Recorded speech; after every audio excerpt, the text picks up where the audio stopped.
काम क्रोध अर लोभ मोह बिनस जाय अहमेव। नानक प्रभु शरणागति कर प्रसाद गुरुदेव। सत्कार योग सत्संगियो, वाहिगुरु जी का खालसा वाहिगुरु जी की फतेह। हम जाप साहब में आई बाणियों पर विचार कर रहे हैं। पिछली बार हमने भुजंग प्रयात छंद पर विचार साझे किए। जाप साहब की 28 छंदों पर हमने आखिरी अर्थ जानने की कोशिश की। अगली छंद है चाचरी छंद। चाचरी छंद एक पहाड़ी आदिवासियों द्वारा प्रयोग में लाई जाने वाली लोकगीतों में गाई जाने वाली छंद है। चाचरी छंद। मस्कीन जी ने एक बार अपने विचार रखते समय बताया कि गुरुद्वारा नानक मता साहब जो नेपाल की सीमा के पास पड़ता है, लगभग 30 मील अंदर, वहाँ पहाड़ी आदिवासी किसी त्योहार पर नानक मता साहब आकर गुरु नानक देव जी का यशोगान करते हैं। ऐसा करते समय वे चाचरी छंद का प्रयोग करते हैं, जो कि एक विशेष शैली में गाया जाता है। चाचरी छंद। गुरु गोविंद सिंह जी महाराज, जिनका बहुत सारा जीवन पहाड़ी क्षेत्रों में भी गुजरा, कदाचित उन्होंने इस छंद को जाप साहब में इस दृष्टि से रखा होगा, ऐसा माना जा सकता है। चाचरी छंद। चाचरी छंद तो प्रसाद। तो प्रसाद अर्थात तेरी कृपा से, तेरे प्रसाद द्वारा। अरूप है, अनूप है, अजू है, अभू है। गुरु गोविंद सिंह जी महाराज कह रहे हैं कि प्रभु, तेरा कोई रूप नहीं और तू अनुपम है, तेरी कोई बराबरी भी नहीं कर सकते। और अजू है। जू अर्थात चल, हिलने वाला। लेकिन तू अजू है अर्थात तू अचल है। अभू है। अभू, भू से तात्पर्य है जन्म रहित, जन्मों में नहीं आता, अर्थात तू जन्म मरण में भी नहीं। अरूप है, अनूप है, अजू है, अभू है, अलेख है, अभेख है, अनाम है, अकाम है, अलेख है। गुरु महाराज कहते हैं कि हे प्रभु, तू लेखे में नहीं आ सकता, लिखने में नहीं आ सकता, तेरी कोई तस्वीर नहीं बनाई जा सकती। अलेख है। अभेख है। अभेख अर्थात तेरा कोई भेष नहीं, तेरा कोई वेश नहीं, तेरा कोई पहरावा नहीं। अभेख है। अनाम है। तेरा कोई नाम भी नहीं। अकाम है। तू कामना वासना से परे है। अलेख है, अभेक है, अनाम है, अकाम है। अधे हैं, अभे हैं, अजीत हैं, अभीत हैं। अधे, यहां इसका अर्थ है अ प्लस ध्येय। ध्येय अर्थात टारगेट, लक्ष्य। परमात्मा इतना महान है कि उसको ध्येय के रूप में, लक्ष्य के रूप में कोई भी प्राप्त नहीं कर सकता। वो इतनी दूर है। अधेय।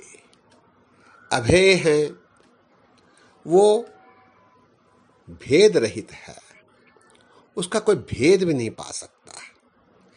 अजीत है, अर्थात वो किसी द्वारा जीता भी नहीं जा सकता, उसे कोई जीत नहीं सकता। और अभीत है, उसे डर भी नहीं लगता, वो डर से परे हैं। अधेय हैं, अभेय हैं, अजीत हैं, अभीत हैं। त्रिमान है, निधान है, त्रिवर्ग हैं, असर्ग हैं। त्रिमान है, तीनों लोकों में तेरा मान होता है। आकाश, पाताल, धरती, सब में लोग तेरा सम्मान करते हैं। त्रिमान है, निधान है, तू गुणों का खजाना है, गुणों से भरपूर है। त्रिवर्ग है, तुझमें तीन वर्ग मौजूद हैं। धर्म, अर्थ और काम, ये सब तुझ में समाहित हैं, तुझ में ही हैं। त्रिवर्ग है। असर्ग है, अ प्लस सर्ग, सर्ग अर्थात पैदा नहीं किया जा सकता, तू पैदा किए जाने वाले में नहीं। असर्ग है। त्रिमान है, निधान है, त्रिवर्ग है, असर्ग है। अनील है, सब जीवों का आसरा है। अनादि है, अनादि अर्थात तेरा कोई अंत नहीं पा सकता। अनादि। अजेय है, अजेय अर्थात तुझे कोई जीता नहीं जा सकता, तुझे कोई जीत नहीं सकता। अजेय, तुझ पर कोई विजय प्राप्त नहीं कर सकता।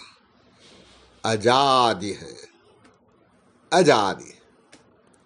अजादि अर्थात अज, अर्थात अ प्लस ज, अजन्मा, जिसका कोई जन्म नहीं होता, अजन्मा। प्लस आदि, अज प्लस आदि, आदि अर्थात सबसे पहले। हे परमात्मा, तू जन्म मरण में नहीं और आदि सबसे पहले तू ही है। अनील है, अनादि है, अजेय है, अजादि है। अजन्म है, अबरन है, अभूत है, अभरण है। अजन्म है, तू जन्म मरण में नहीं। अबरन है, रंग जाति भेद में तेरा कोई समावेश नहीं। अभूत है, तू पंचभूतों से भी,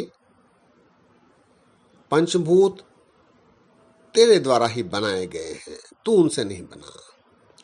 अभरण है, अभरण अर्थात तेरा कोई भरण पोषण करने वाला नहीं, तू इससे भी परे है। अजन्म है, अबरन है, अभूत है, अभरण है। अगंज है, अभंज है, अजूझ है, अझंझ है। अगंज अर्थात तुझे कोई हरा नहीं सकता। अभंज, तुझे कोई तोड़ नहीं सकता, भंज नहीं कर सकता। अजूझ है, तुझसे कोई जूझ भी नहीं सकता।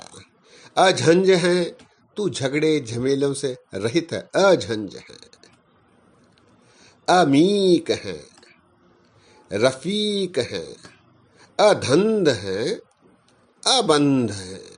अमीक, अमीक अर्थात डूंगा, अथाह, ये एक अरबी शब्द है। गुरु महाराज कहते हैं कि परमात्मा तू अमीक है, तू बहुत डूंगा है। रफीक है, रफीक कहते हैं मित्र को, दोस्त को, तू सबका दोस्त है। अधंध है, धंध अर्थात झमेले, तू झमेलों से भी दूर है, अधंध है, अबंध है, तू किसी के बंधन में भी नहीं। अमीक है, रफीक है, अधंध है, अबंध है। अगले छंद में महाराज कहते हैं निर्बूझ है, तुझे कोई बूझ नहीं सकता। असूझ है, तो कोई सोझी भी नहीं आज तक पा सका। असूझ। अकाल है, तू जन्म मरण में भी नहीं, तुझे कोई काल भी नहीं ग्रस सकता। अजाल है, तू माया जाल से भी परे है। निर्बूझ है, असूझ है, अकाल है, अजाल है। अलाह है, लाह कहते हैं प्राप्ति को। अलाह, तुझे प्राप्त नहीं किया जा सकता। अजाह है, जाह कहते हैं जगह को। कोई ऐसा नहीं कह सकता कि परमात्मा की ये जगह है, उसका कोई स्थान निश्चित नहीं। अजाह, अजाह है। अनंत है, तेरा कोई अंत नहीं, अनंत है। बेअंत, महंत है, महंत अर्थात तू महान है, सबसे बड़ा है। अल्लाह है, अजाह है, अनंत है, महंत है।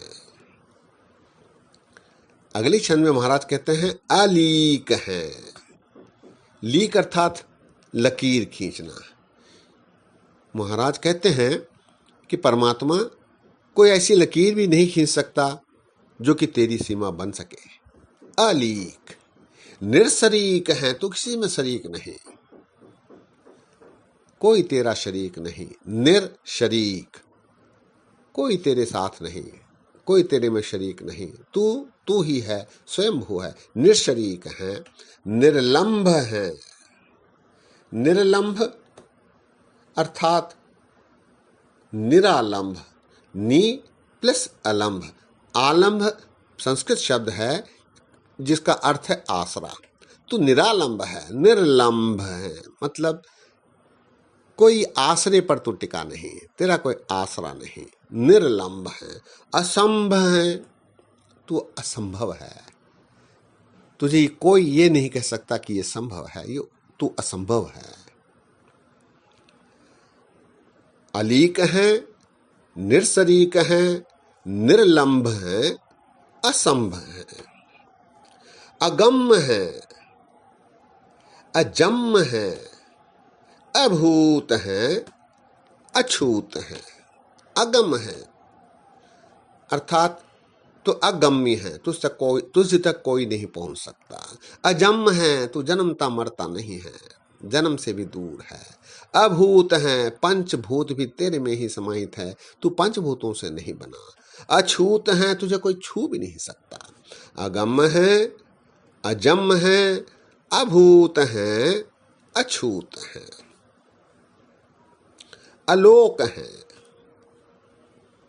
तेरा अवलोकन कोई नहीं कर सकता। अशोक है, तू शोक विहीन है, तुझे कोई शोक नहीं लगता।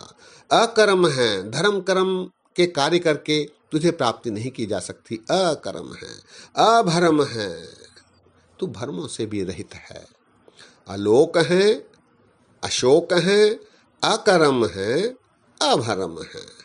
अजीत है, अभीत है, अबाह है, अगाह है। हे प्रभु, तुझे कोई जीत नहीं सकता। अभीत है, तुझे कोई डरा नहीं सकता। अबाह है, तू इतना पर्वत के समान वजनी है, भारी भरकम है कि तुझे कोई हिला भी नहीं सकता। अगाह है, तू इतना गहरा है कि तेरे तक कोई पहुंच भी नहीं सकता। अजीत है, अभीत है, अबाह है, अगाह है। अंतिम छंद में गुरु गोविंद सिंह जी कहते हैं अमान है। अमान अर्थात मान अर्थात गिनना, मापना। अमान है, तुझे कोई माप नहीं सकता। निधान है, तू गुणों से भरपूर है। अनेक हैं, तो सब में सर्वत्र में तेरा स्वरूप है, तेरा रूप है, तेरा चिन्ह है। अनेक हैं फिर एक है, लेकिन फिर भी तू स्वयंभू एक ही है, केवल एक है। अमान है, निधान है, अनेक हैं फिर एक है। सत्संगियों, आज यही विश्राम है। आज 2-3 मिनट ज़्यादा बोलने पड़े, क्योंकि 15 छंदों पर विचार करना था। चाचरी छंद एक ही बार में पूरी की जाए, ऐसी कोशिश थी। अनेक गलतियां हुई हैं, दास को क्षमा करने की कृपा करो। इतने वचन प्रवान करो। फतेह गजाओ। वाहिगुरु जी का खालसा, वाहिगुरु जी की फतेह।